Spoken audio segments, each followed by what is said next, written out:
In today's video, I'm going to teach you how to search for an item on eBay and analyze the sales data effectively, all in just a few steps.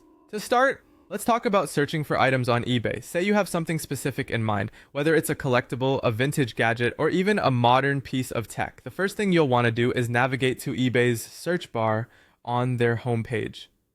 Here, simply type in the name of the item you're interested in.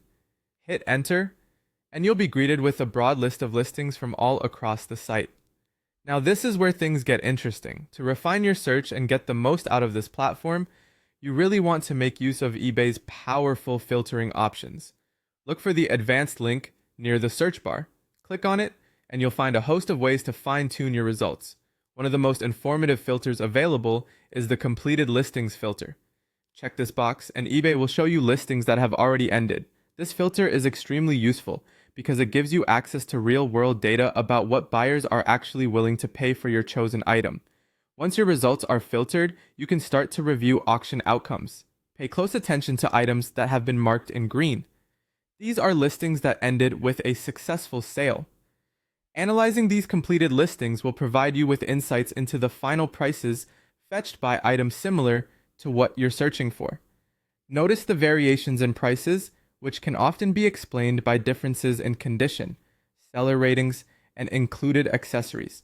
This is invaluable information for setting a price if you plan to sell or ensuring you're getting a fair deal if you're looking to buy. As you browse through these completed listings, take a moment to examine the bidding activity as well. This can help you understand how competitive certain items might be. Look at how many bids an item received. A higher number might suggest that the item is in demand and the market is competitive, which could impact future pricing. If there's limited bidding, it might indicate a lack of interest, allowing you more negotiating power. These strategies will not only help you become a more informed buyer or seller, but will also ensure you're leveraging eBay to its full potential.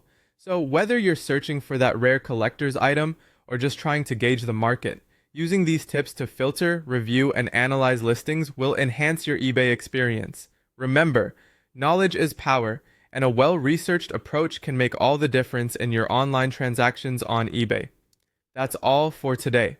Hopefully these insights provide you with a deeper understanding of how to navigate eBay with confidence. Happy bidding, and see you in the next video.